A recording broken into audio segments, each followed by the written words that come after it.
Hey, what's going on YouTube? How's it going? Uh, I'm Chris Clark, coming to you with my YouTube video here. I've never done this before, so this is kind of new for me. So I started a YouTube channel for the martial arts that I do, which is Kali. And I'm in a group called Kali Shark. It's also called Kali Center First Coast Chapter, and it is a chapter of Kali Center, which is Paul Ingram is my instructor, and so we're all part of that. So, but what I thought I would do, since it's my first video I've ever posted on YouTube, and I'm starting this channel out, I thought I would just start with my current journey that I'm on. As you can see, this funny looking structure here, arms in a sling. I've had shoulder surgery on my labrum, and I thought the way I could start the channel out is just by simply going through this journey and just checking in on you guys every once in a while and uploading a video for the progression, in case there's anybody else out there who's had to get shoulder surgery or is about to, or is thinking about it and they're trying to figure it all out. Maybe this could be helpful for you. It's also just a way that I can express my feelings on it and share my journey, if you will, with y'all. Eventually this will come off and this will be healed up and I'll be back to training, and then this channel will just turn into a Kali martial arts training.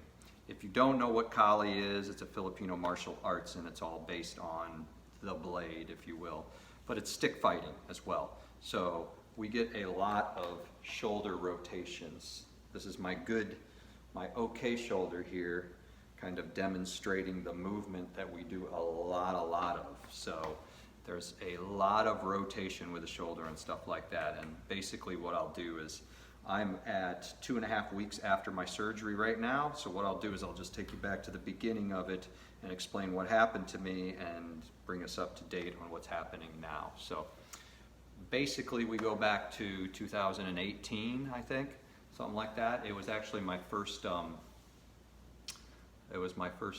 Kali seminar that I ever attended for 2 days with Paul Ingram, and I went through 2 very heavy days of training through that. Now I was training a little bit before that in Krav Maga, so my body was getting a lot of exercise and getting beat up pretty bad, but the reason of my training and all that kind of stuff, we're going to get to the conclusion that it had really the shoulder dislocation that's what's happened, had nothing to do with my training, believe it or not. But I thought it did up until a week ago. But basically what happened a couple of years ago is I was training Kali with these guys, very intense workouts. And towards the very end, the second day, the final day, towards the end, I dislocated my shoulder. Shoulder popped out of its joint. You know, I could feel it funny that weekend as I was working it out and stuff, but I was just excited to be there and to be doing what I love to do, which is my newfound love, was this Kali stuff, and training it with people that are just awesome in my opinion. And so it was an exciting time, but at the same time, nonetheless, did end up dislocating my shoulder, had it popped back in. Interesting thing, and this is where we can all learn something here, and I didn't know this, but the doctor said, look, you know, this is your first dislocation you've ever had in your life. At that time, in 2018, what was I, 47 years old? I'm 50 now. So I had that dislocation, and the doctor told me that, he said, you know, your first one, if you have it after the age of 40, then we pretty much recommend just heal up nicely, stay off of it for a few months, and then slowly get back to a little bit of working out and rotations. And he gave me exercises and stuff, and I got a little PT involved. And so that's what I did, and I just healed back up, and it felt good, and everything felt good. I decided to take on another style of training, which is steel mace training. If you've ever seen those balls with a big stick on them, because from what I hear is that it really like works out the shoulder and gets the muscle around the joint really strong. So I decided to get into that as I was continuing training Kali, and I loved it. All the stuff I was doing was really great. and it felt really stable and it felt really good. Everything was just fine. So through lots of training and other seminars that I attended, we fast forward up to last year, 2020, that fun year that everybody had. And this was right towards the tail end of last year in December. It was Christmas Eve when I dislocated it for the second time. This time I really wanted to consider some other alternative. It didn't happen again. It's a miserable experience if any of you guys have felt dislocating anything. I'm sure anything. Definitely your shoulder, I can attest. I've done it twice now. So it's just not something you want to repeat once, let alone 2, 3, 4 times. When I started studying it online, it was like crazy. Like these guys were dislocating it 5, 6 times before they even thought about surgery, which blew my mind. I mean, there's a reading about a guy who'd like rolled over in bed and dislocated his shoulder. I've since met people with that same kind of story. But that wasn't really for me in my plan, so I kind of like to get to the source of a problem and just take care of it. And just, I figure the sooner you do it, the easier, quicker it's going to be, and the best results. So I've always kind of done that in life anyways. So when I went to talk to the doctor, he said, yeah, surgery is a possibility here. Nothing is 100%, but it's really, really can bring you back to 100%, and you can go full contact sports. It's just going to take not 3 weeks, months, but 6 months in total to probably 6. He told me 6 to 8 months. You're going to be somewhere in there where you're just going to be back to full contact sports and doing what you do. Now, I don't know. I tried to explain to the doctor, even the first doctor, what I did physically with Kali, and I said, you might say I have a 20% chance of knocking my shoulder out again, but if you train Kali, you might want to bring that up to 50% chance, because it's just a lot of rotation on that shoulder. So at any rate, we came to the conclusion between my doctor and I the second time around after the second dislocation to go for the surgery. It's called Bankart soft tissue surgery. It's basically, you have if my palm is the labrum, that's where the ball of the humerus rests on. It's kind of the socket, if you will.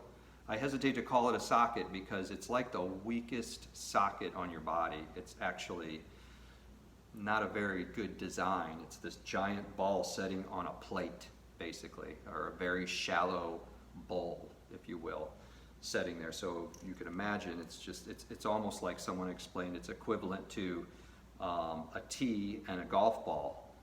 That's basically what's holding it in place is like, and how stable is a golf ball on a tee. Now what makes it a little more stable is around that glenoid, that's that thing, is the labrum, they call it, which is the soft tissue cartilage membrane that wraps around the glenoid. The ball sits in there and that holds it from moving around. The most common dislocation is the one that goes forward, which is the one that I had, that this thing comes forward and down. And so basically what happens is it rips the labrum that goes around the glenoid off the bone. So then you have this droopy cartilage, tissue-y stuff just hanging there, and then they pop it back into place. Now hopefully it doesn't get too far away from it and it can kind of grow back in there and grab that. Now that might be well and fine, but if it doesn't take, then basically what has happened is you've made more of a easier path, an easier possibility of it getting yanked out of that ball, or yanked out of that socket rather. So not a good way to go, and I wanted to fix that. So basically how they fix that, and I don't know if anybody's listening to this who's into this, or they've experienced this before, or they're about to.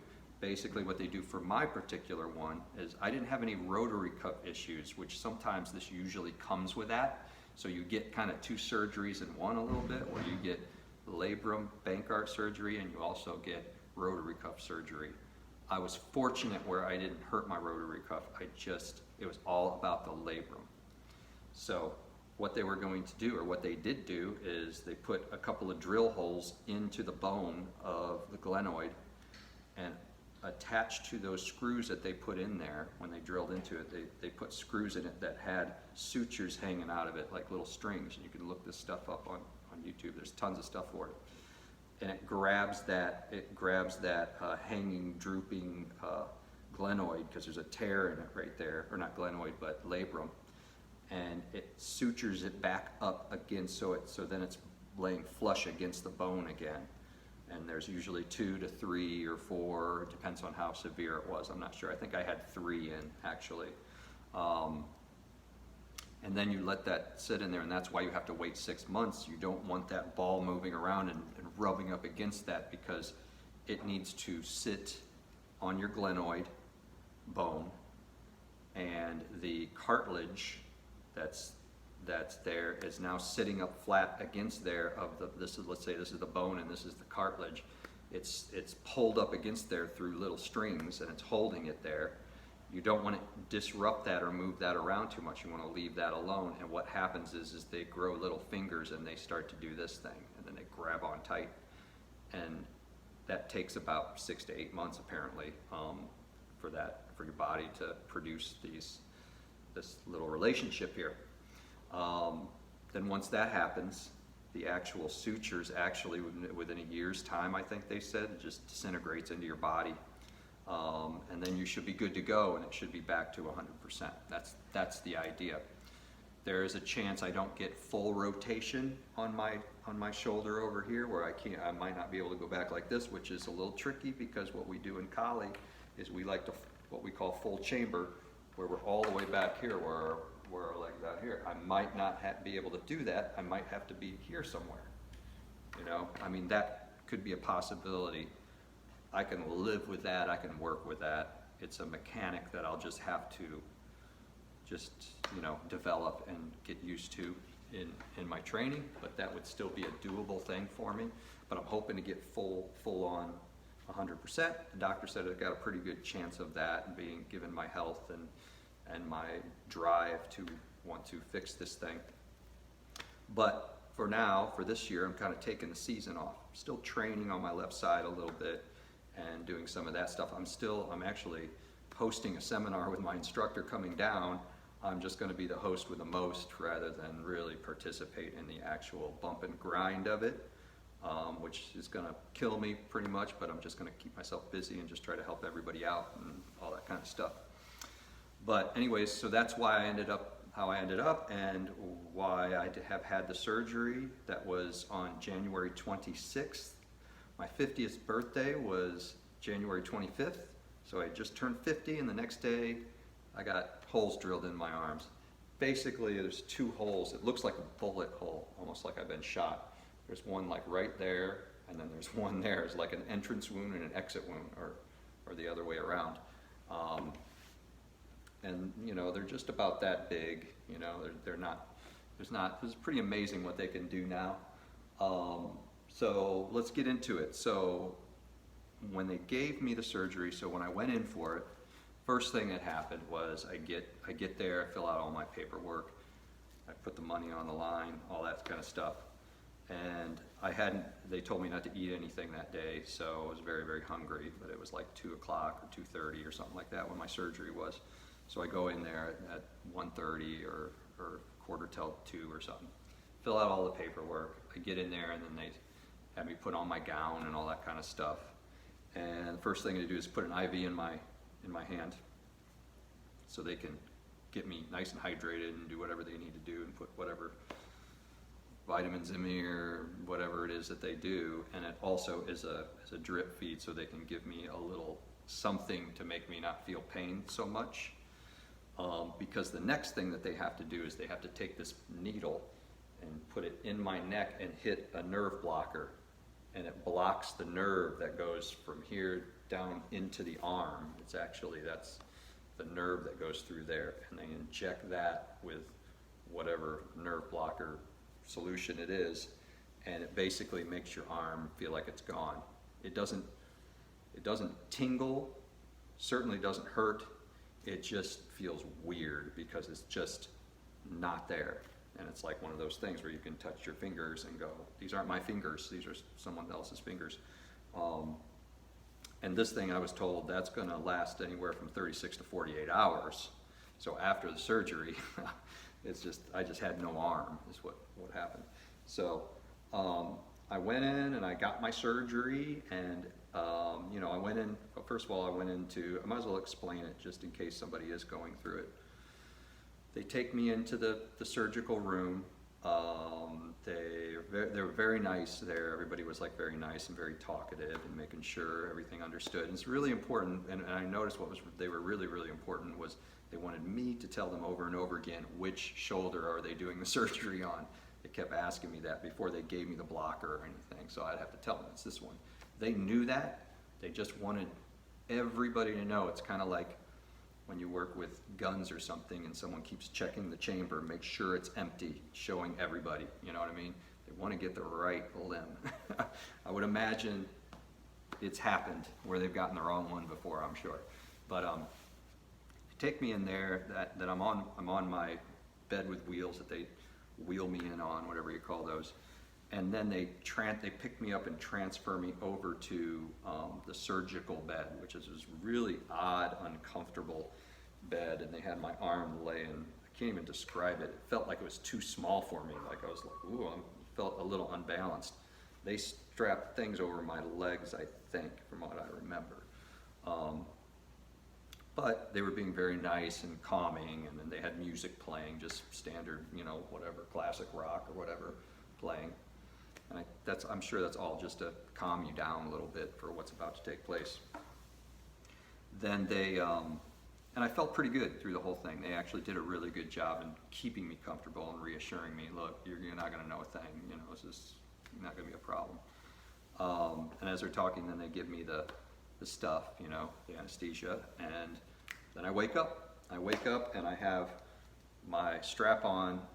This is the one that I woke up in, but I had a pillow attached to it that I've since taken the pillow off, but it's a pillow that keeps it out like this position. When you first get out, you've got to be in kind of like this position here, not this position. They want you like that with a pillow underneath there.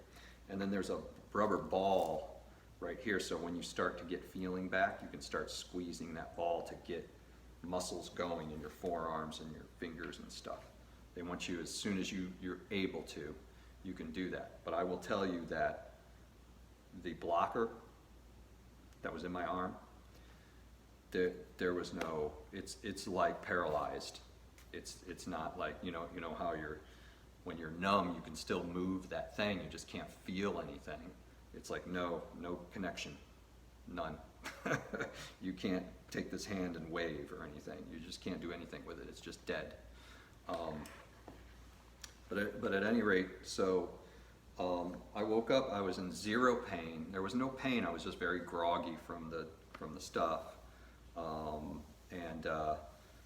My wife came and got me and sent me on my way. And we went back home, and that night I had painkiller medication, but I didn't take it that night because I just didn't need it. And they didn't give me a whole lot, which is probably by design. They don't want you to get addicted to it. Stuff is highly addictive. I personally don't care for that stuff. I don't like the feeling of it that much, but some people love it, obviously.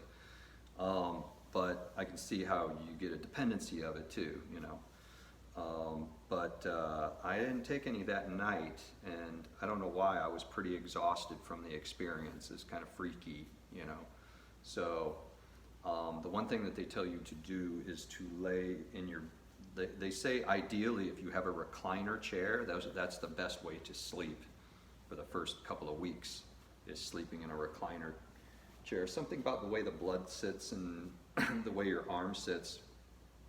They don't want it flat, they don't want this completely flat. They want it cocked up a little bit, so you're at a bit of a decline of sleep. I didn't really have a problem falling asleep like that. I think I have read that some people do, but then of course I got that big pillow there too, so it's odd, but I seemed to be okay with it. And because the blocker was in there, I didn't feel my arm, so for days I just slept good, and I didn't really feel the need to take a painkiller or anything. I was taking some ibuprofen. They gave me the strong, like ibuprofen. And I was also taking some, vitamins and stuff like that, and being very, very hydrated and everything, and really trying to, that's the sensitive time, is the first couple of weeks. So I kind of got through the first week okay, and then I started getting my feeling back. Day 4, I was starting to feel pain, and I knew so I started taking my painkillers a little bit, just so I could sleep. I took a few days off from work, but I was in work. I did this on Tuesday, and I went back into work on Friday and just cleared my desk up a little bit. I had enough energy and enough rest to handle that. So you can get back pretty quick depending on what you're doing. Of course, if you're using your arm in any way, forget it. You can't do it. This is done for a while. But from what I do, I have my own business, and I can kind of go in and I just was able to do some paperwork, stuff like that. So that was that. That was the first week, and then eventually, I hadn't seen anybody yet, and I kept calling them and going, "Is there any exercise I should do?" And they would say, "No, the only thing you can do is, now that you're getting your feeling back, is to take your sling off every once in a while and just stand there and just do this. Just to get that elbow doing its business, right? So just go ahead and do that a little bit, and then move and squeeze that ball, and keep what muscles, but none of this or this. This just needs to hang there. Just completely hangs there. I could take a shower after a couple of days. I could get this area wet. You can't get that wet, so you can't take a shower after 2 days after the surgery, I think. Then you could, but they say don't put any gel on it or put anything on it to try to make it heal better. Just dry it, put some Band-Aids over it, and leave it, and just let it do its thing. So I followed that to a T, and I did get a little bit of a skin infection, but they gave me some medicine for that. Now that's clearing up pretty nicely. So it was, let's see, the 26th, and then it was like 2 weeks later, so over 2 weeks later, there's like 15, 16 days later, that I had my first meeting with a doctor, which was yesterday. That was on Friday, that I went and met with a follow-up with a doctor, and they pulled my stitches out. And then we talked about a plan for physical therapy. So where I'm at right now is I have very little pain. It's not very painful. Sometimes I wake up in the middle of the night, and again, it's been 2.5 weeks since my surgery. Wake up in the middle of the night, sometimes a little achy, but I tend to kill 2 birds with 1 stone. I get up and I take a pee, and it just gets the blood flowing correctly, and then I'm fine, and then I can go back to sleep. But that does happen about once a night, I would say, so far. And I've stopped declining myself, and now I'm laying flat on my back, still sleeping in my sling. They still want me sleeping in that. They said I could start taking that off as long as I'm not a busy sleeper, where I roll over on my arm, which I'm not. So I think by next week or whatever, I will take the sling off and just not sleep in it. But it doesn't really bother me to sleep in it, actually. So I'm just figuring, while I'm healing, why not just continue with it? I start physical therapy on Monday, so I had booked that. But here's an interesting thing, very interesting. I'm sort of proud of it, but at the same time, I'm like, go figure, that's why. Here's why my shoulder was dislocating. I have an excuse, and it's not my fault. I am in the 1.5% of people who have what you call Buford complex, or my doctor also called it a true Buford, which I thought sounded kind of cool. Basically what it means is everybody's made with their glenoid, and then you have your labrum that goes around the glenoid. It goes around the rim. It's like I say, it's like a deep dish or a shallow bowl of this suction cuppy thing that holds that in there. people who have a Buford complex, it goes around, and there's different variations of this. Some people's are extreme, some people's are sort of middle of the road, and some people's are just does it a little bit. I'm one of the extreme ones. That's what makes it so rare. Mine is a true Buford, as they call it, where it goes around and it gets right about here. This is where the tear always happens when it goes forward. It rips that out.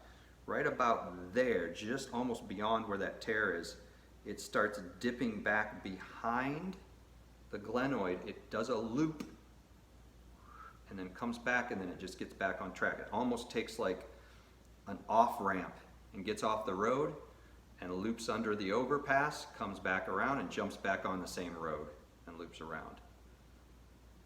This can actually lead to more possibilities of dislocated shoulders. Now, you could get through your whole life without dislocating your shoulder from it if you're not active with that shoulder in the way that I am. Maybe you do a martial arts, maybe it's not Kali, you know. I mean, there could be a million reasons why. Maybe, you know, the movement that you do. It just so happens that I chose a martial arts that specifically insists that this is okay to do. That there's nothing, 10,000 reps of the things that I do, it needs to handle that.